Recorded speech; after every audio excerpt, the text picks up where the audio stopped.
Mr. Modi's Bharatiya Janata Party will win the election in 2024. This is the third time he will win. Rahul Gandhi hasn't really faltered. If he has faltered, it's more from the standpoint of the fact that he has not tried to build his organization. BJP has endeavored to do to show Congress is the reason why things are so grim and so bad, and they need to go away. So people of India, I think, visibly speaking, don't agree, don't really buy this logic, but that has not helped Mr. Gandhi to put his house in order.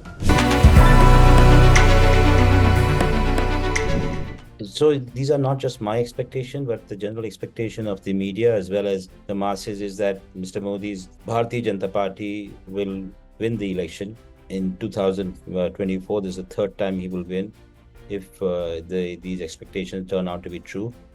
Though there is a contrarian view also which is floating around that there is a certain amount of resistance which is developing against the BJP, and that is the reason why the alliance of 26 parties, the India alliance, came together some months ago. They haven't been really able to get their act together, but that's not the issue because there is a sort of major regional component, and it is built on the strength that the regional parties are able to bring to the table. And despite the fact that the Congress has weakened considerably, which is the hub around which these regional parties have come together, there is a possibility that they might actually show a better performance than what is expected. But having said that, answering your question, there are expectations that Mr. Modi will come back for the third term. So Rahul Gandhi's Congress hasn't really faltered in uniting the opposition. Largely, most of the parties are with the Congress alliance.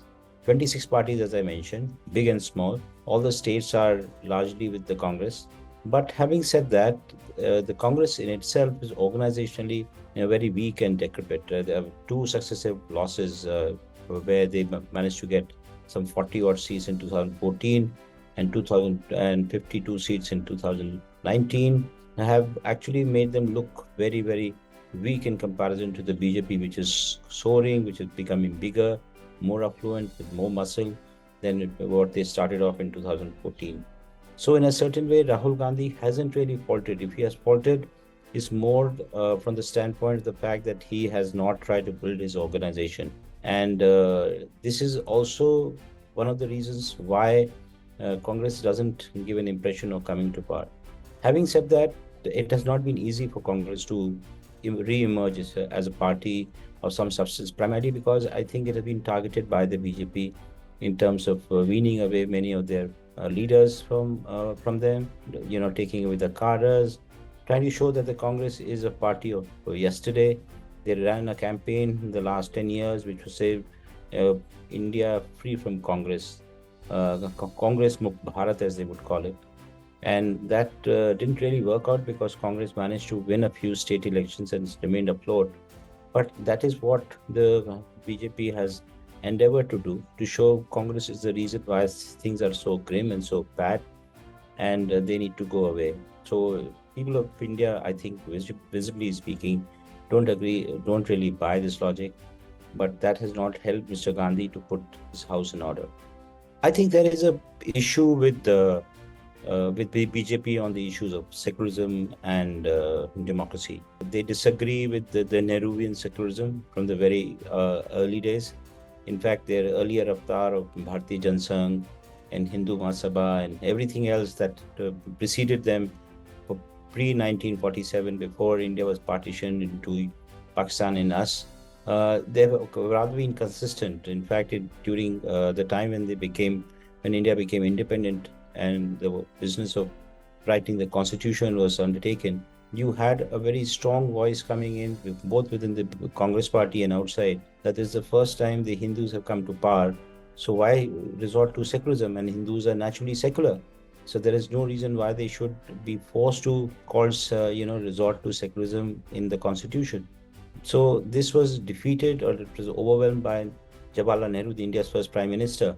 And that is what rankled the BJP quite a bit. In fact, this entire last 10 years of the BJP in power has seen an attempt to undo the legacy of Jawaharlal Nehru and Nehruvian socialism, secularism, whatever you have to call it. And it may have succeeded quite a bit because there's so much of demonization which has taken place of Nehru and whatever he stood for and whatever his version of secularism is, and was always shown as something that was slanted towards the Muslims and the minorities. In fact, only today I was just going through the social media, Twitter, and I found a long thread where it was shown that the Nehrus were basically Muslims. So this is a concocted kind of thread which was being put, but time and again you have faithful within the space of this the Hindutva space who regard Mr. Nehru and his attempt to make India a secular country, a basic attempt to protect the interests of the Muslims.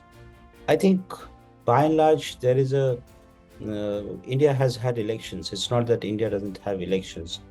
This time around, we have about 963 million people who will be voting. This is a colossal and a mammoth exercise. And there have been elections which have taken place one after another. Even in the last 10 years, you had the state elections, the panchayat elections, every tier of democracy has been functional. So it doesn't mean that we don't have democracy, electoral democracy. What people disagree with, especially in the West and many people in India, is the content of democracy.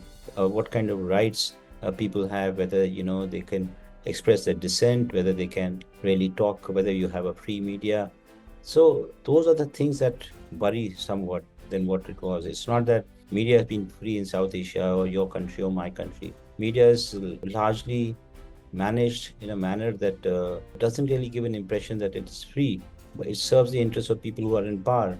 And that is what has been the undoing. It has got worse ever since the last 10 years instead of getting better. Because when Mr. Manmohan Singh was the Prime Minister, to a large extent, primarily because of the nature of the government, you had a coalition government. The media experienced a great amount of freedom. They could say anything, they could write anything. In fact, media ran a campaign against the corruption of the UPA and the Gandhis and everybody else. And that contributed substantially in the erosion of legitimacy of the Congress party. But now, when you have a very powerful prime minister with a brute majority and heading to another probably a brute majority, there is very little that the media can do or write, and they end up towing the narrative of the government in power. So there is democracy. It's not that there is no democracy, and there will continue to be electoral democracy. Now, there's a term which has been coined by the Swedish body.